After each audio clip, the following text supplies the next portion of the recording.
হ্যাঁ স্যার, আমি আপনাকে আমার রেজিউমে সেন্ড করে দিয়েছি। কি নাম বললেন আপনি? মিসেস নম্রতা? আপনি মিস্টার অদিতের ওয়াইফ, রাইট?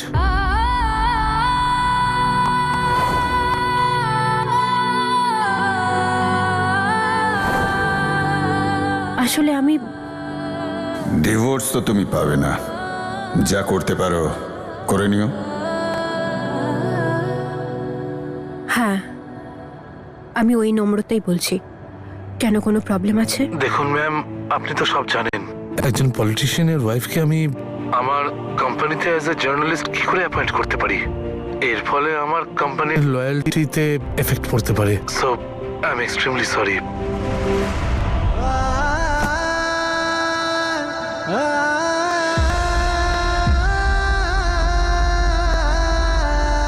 শক্তিশালী হওয়ার মজা তখনই যখন এই গোটা পৃথিবী তোমাকে দুর্বল প্রমাণ করতে চায়। সেই জন্য জীবনে বাঁচতে হলে তাহলে মনের শক্তি আর জেতার ইচ্ছেটা সবসময় থাকা উচিত।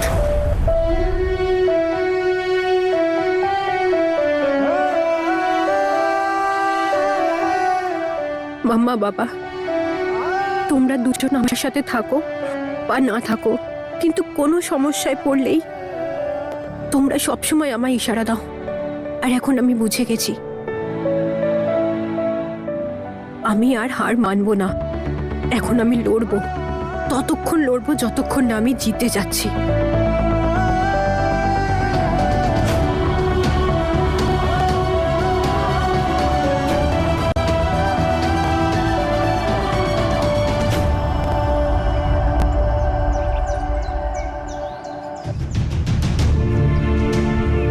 নিজের সন্তান হারানো এতটা দুঃখ পেয়েছেও নিজেকে সামলাতেই পারছে না। এখন দেখো, ডাক্তারকেও চিনতে পারছে না।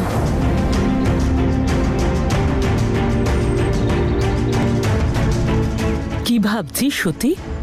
বৌদি, উনি বলছিলেন নম্রতাকে একজন লেডি ডক্টর দেখানো উচিত।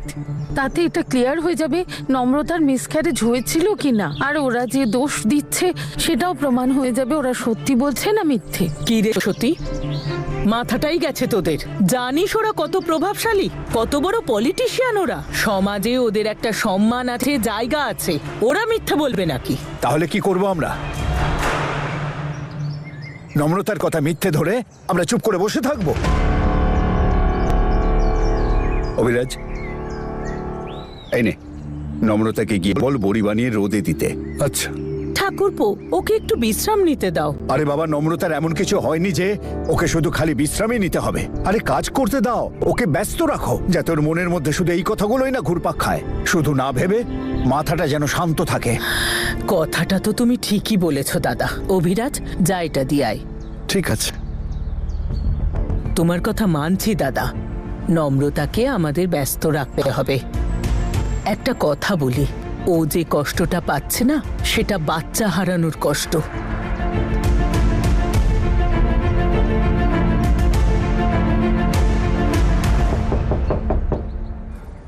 দাঁড়াও মা, আমি দেখছি।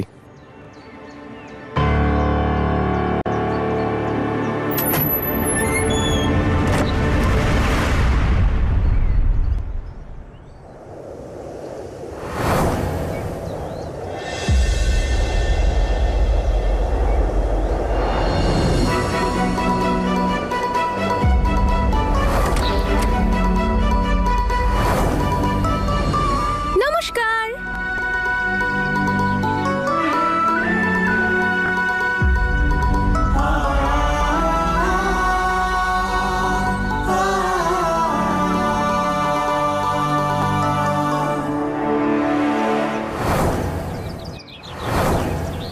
এই মেয়েটা আবার কে? একদম জ্যাসমিনের মতো দেখতে। ও জ্যাসমিনের মেয়ে হিয়া। জ্যাসমিনের মেয়ে? ওর মনো কি ওর মায়ের মতো? আপনি কে? আমি তোর মায়ের মাইমা, তোর মামি দিদা। ও আমার কথা নিশ্চয়ই বলেনি? ভালো আছেন? হুম। দেখলে, আমি বলেছিলাম না আমি চলে আসবো। আমি চলে এসেছি।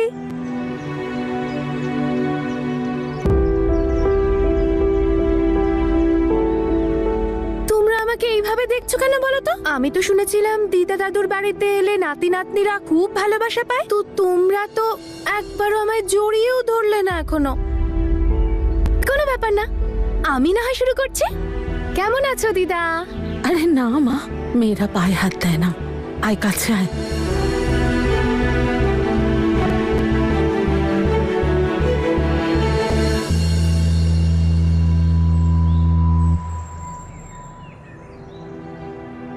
এটা কি? বড়ি। দেখতে তো ভীষণ ইন্টারেস্টিং। খেয়ে দেখি একটা। আরে এগুলো কাঁচা খায় নাকি? আগে শুকনো হতে দে। ও একদম মায়েরই মতো। ও কম্মা ঠিকই। দাদু, দাদু দেখো, আমি জানি এখনো তোমার অ্যাংরি মোড অন আছে। আমার মুখটা দেখলে তোমার এই জন্য রাগ হয়তো, কারণ আমি জ্যাসমিন মমের মতো দেখতে। কিন্তু দাদু, এতে আমার ভুলটা কোথায়? হোয়াটস মাই ফল্ট?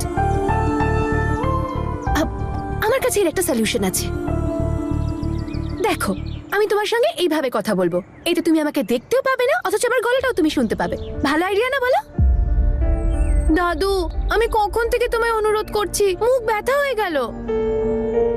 এবার তো তোমায় আশীর্বাদ দিতেই হবে।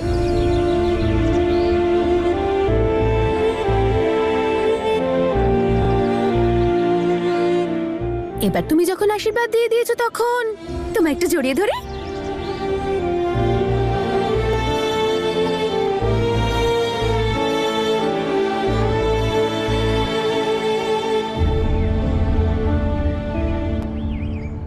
দাদু আর বাকি সবাই দেখো, আমি তোমাদের সবাইকে এটা বলতে চাই যে জ্যাসমিন মমের মেয়ে বটে, কিন্তু আমি জ্যাসমিন মম নই, আমি হিয়া।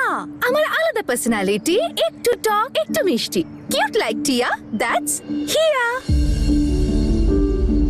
তাই প্লিজ তোমরা বারবার আমাকে মমের সাথে কম্পেয়ার করো না। হ্যাঁ রে মা, আমরা জানি তুই খুব ভালো মেয়ে, তুই এখানে অনেক ভালোবাসা পাবি। আরে আমাদের এই নাতনি প্রথম এ বাড়িতে এলো, ওকে মিষ্টি মুখ করাও, ওর পছন্দের কিছু খাওয়াও ওকে।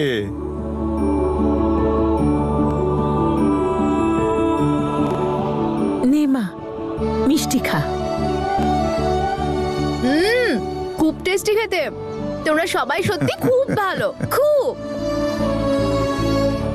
আমি শুধু এটাই জানতে চাই যে ওর শ্বশুর বাড়িতে আসলে কি হয়েছে, নম্রতা ঠিক আছে কিনা। ওকে ফোন করছি, ও ফোন তুলছে না আমার। দিদা, নম্রতা কোথায়? ওর সঙ্গে দেখা করতে চাই আমি। পরে দেখা করবি, এত তাড়া কিসের? এখন আসলে ও কিছু কাজ করছে হয়তো। দাদু, আমি ওর ক্ষতি করতে আসিনি, আরে আমি তোমাদের সবার সঙ্গে দেখা করতে এসেছি। তাহলে আমার কাজিন নম্রতার সঙ্গে দেখা করব না? দাদু, তুমি যা বলতে চাইছো আমি জানি, আমিও নিউজ দেখি, আমি জানি নম্রতা ঠিক নেই, একটু চিন্তায় আছে। আমি ওর বেশি মাথা খারাপ করব না, পাক্কা প্রমিস। একবার দেখা করে ফিরে চলে যাবো। প্লিজ দাদু, যেতে দাও না, প্লিজ প্লিজ প্লিজ প্লিজ দিদা, যেতে দাও প্লিজ। একবার দেখা করে চলে যাবো, আচ্ছা, সত্যি আচ্ছা। বলছি। যা, ছাদে আছে, গিয়ে দেখা কর। ওকে, থ্যাংক ইউ।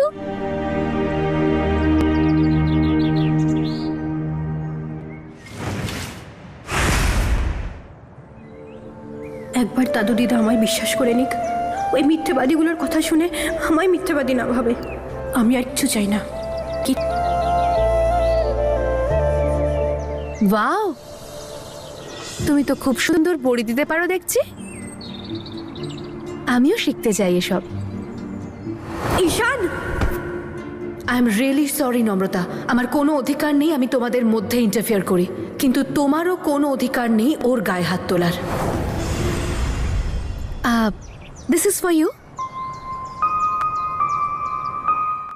আমাকে দেখে এত সারপ্রাইজ হওয়ার কিছু নেই, তোমাকে দেখতে এসেছি। দেখো নম্রতা, আমি জানি তোমার সঙ্গে কি হয়েছে, আর আমি এটাও জানি যে তুমি ওই ব্যাপারটা নিয়ে ভীষণ চিন্তায় আছো, but don't worry, everything will be fine soon. দেখো, আই নো আমাদের লাস্ট মিটিং এতটাও হ্যাপেনিং ছিল না, কিন্তু এটা আমি এখন পরিষ্কার করে বুঝতে পারি, যে মানুষটা তোমায় খুব ভালোবাসে তাকে আমি কিন্তু খুব ভালোবাসি। যার বেঁচে থাকার কারণ হলে তুমি, কোথাও না কোথাও সে আমারও বেঁচে থাকার কারণ। তাই তুমি বলতে পারো যে যেহেতু আমরা ঈশানের সাথে জড়িয়ে আছি, তাই আমরা দুজন দুজনের সঙ্গে জড়িয়ে আছি। ঈশান আর আমার ভাগ্যের সুতো তো অনেকদিন আগেই ছিঁড়ে গেছে, তবু আমি খুশি। ও আবার নতুন দড়ি বাঁধতে চলেছে, দেখো, নতুন সম্পর্কের কথা আমি জানি না, কিন্তু হ্যাঁ, আমি পুরনো জটিল সম্পর্কগুলোকে একটু ঠিক করতে চাইছি। কিন্তু তার মানে এটা নয় যে তোমার জন্য আমি আমার হিরোকে ছেড়ে দেব। ও তো আমারই থাকবে। বাট হ্যাঁ, যতদিন ও তোমাকে তার লাইফে চাইছে ততদিন এইটা মেক শিওর করাটা আমার দায়িত্ব, তোমার খবর যেন সব সময় ওর কাছে থাকে। কারণ ও যদি তোমার খবর না জানতে পারে তাহলে হিরো অস্থির হয়ে উঠবে, আর হিরো অস্থির হয়ে উঠলে আমি অস্থির হয়ে উঠব। ঈশান ওই রকমই, মন খুব পরিষ্কার ওর। ঈশান তোমার আর ও তোমারই থাকবে, কিন্তু তোমায় ওর পুরো খেয়াল রাখতে হবে।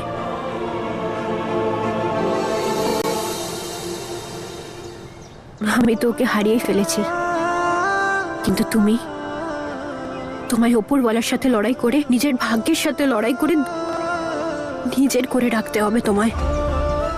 আর সারা জীবন তুমি কিন্তু ওর খেয়াল রাখবে, আমি তাতেই খুশি থাকবো। হিয়া, আমি ঈশানের মনের একটা গভীর ক্ষত, যেটা তোমাকে ভালোবাসা দিয়ে পরিপূর্ণ করতে হবে। আর হ্যাঁ, ওকে বলে দিও আমার চিন্তা যেন না করে, আমি আমার লড়াই নিজেই লড়ব। ঠিক আছে, বলে দেব আমি ঈশানকে। আমি মানছি হয়তো তোমাদের দুজনের মধ্যে আগের মতন সেই ভালোবাসা থাকবে না, কিন্তু কষ্টটা তো তোমাদের দুজনের আজও এক। তাই তোমাকেও নিজের খেয়াল রাখতে হবে। আচ্ছা, তুমি এসব বাদ দাও, বড়ি টড়ি সব দিদা বুঝে নেবে। আমরা এবার যাই। কোথায়? সেখানে যেখান থেকে তুমি একা লড়াই করার সাহসও পাবে আর পথও পাবে।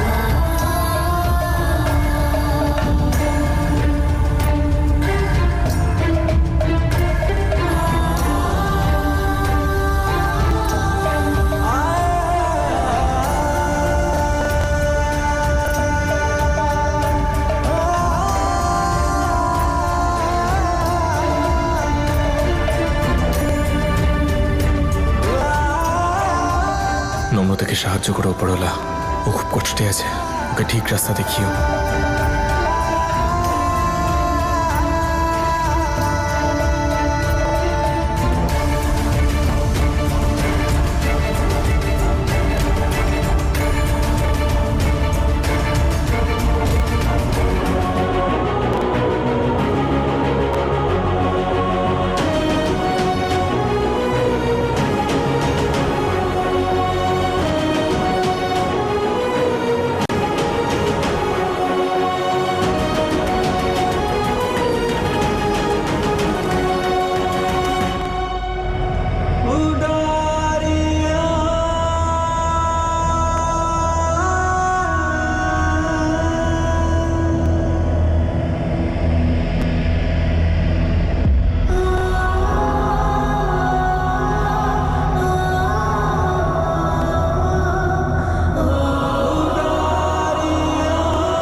অন্তত আমার কথা বিশ্বাস করো না ঈশান।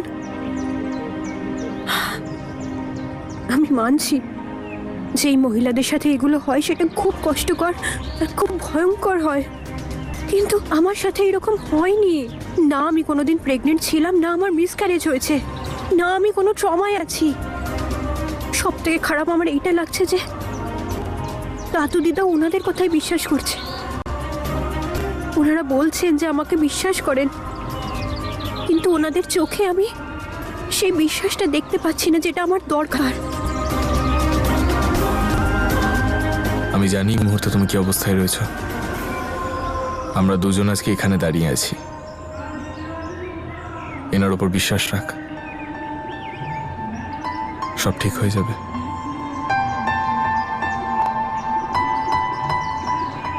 অন্য কারোর কাছে হেরে গেলে মানুষের কোনো যায় আসে না, কিন্তু তারা যখন নিজের কাছের মানুষগুলোর কাছে হেরে যায় না, তখনই সব থেকে বেশি কষ্ট পায়।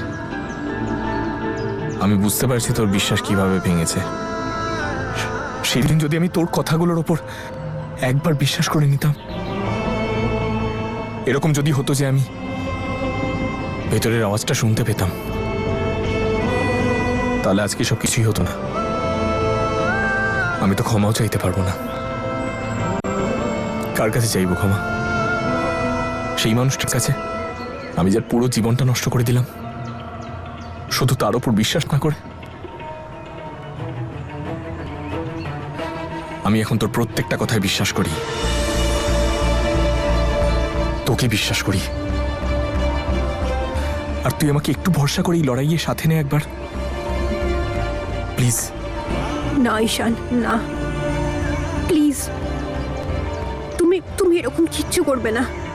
এটা আমার লড়াই আর আমি একাই লড়তে পারবো। যদি তোমার সত্যি আমাকে নিয়ে চিন্তা হয়, তাহলে আমার সঙ্গ দাও, আমার ঢাল হও, আমায় সাহস দাও, কিন্তু আমার লড়াইটা নিজের লড়াই ভেবো না।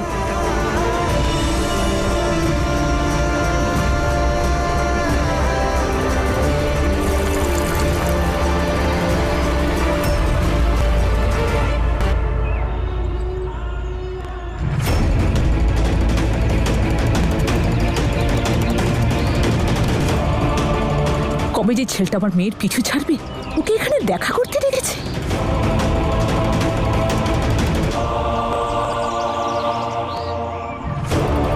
এবার কিছু একটা তো করতেই হবে, ঈশানের কাছ থেকে ওকে দূরে রাখতেই হবে।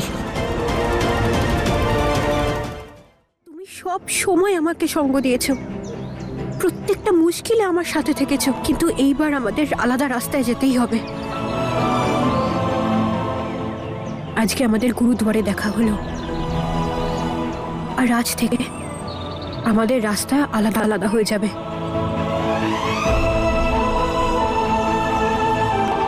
অবাক কথা বলিস, আমার সাহায্য চেয়ে নিলি আর নিজের থেকে আলাদাও করে দিলি। ঠিক আছে, যদি তোর এরকমই মনে হয় তাহলে এটাই করব। তোর যা খুশি তুই বল নম্রতা, কিন্তু আমার জন্য আজকেও তুই ততটা ইম্পর্টেন্ট যতটা আগে ছিলিস, আর সব সময় থাকবি। সেই জন্য আমি সব সময় তোর পাশে থাকবো।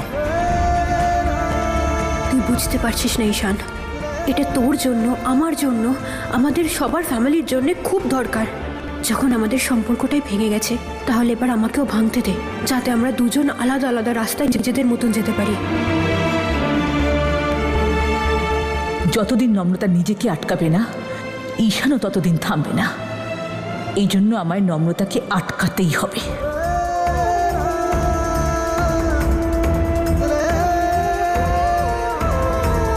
নিজের খেয়াল রাখিস ঈশান।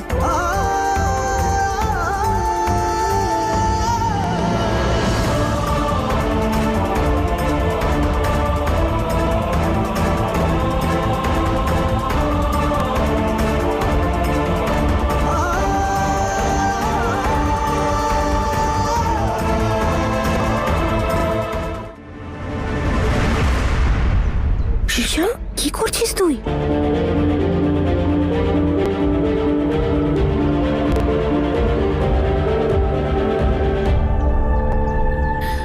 এই মিডিয়ার লোকগুলো তোরই অপেক্ষা করছে, তোকে প্রশ্ন করে আনকমফোর্টেবল ফিল করাবে। আমি চাই না ওরা তোকে ভুলভাল প্রশ্ন করুক আর তুই বিরক্ত হোস।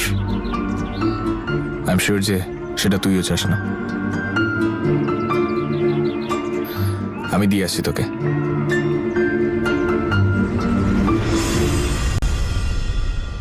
নূর, তুই ঠিক আছিস তো মা? তোর বাড়িতে সবাই ঠিক আছে? কেউ কিছু বলেনি তো? দিদা, ওপরওয়ালার দয়ায় নম্রতা এত কিছু বলার পরেও বাড়ির কেউ আমাকে কিচ্ছু বলেনি। খুব ভদ্রভাবে কথা বলছে আমার সাথে।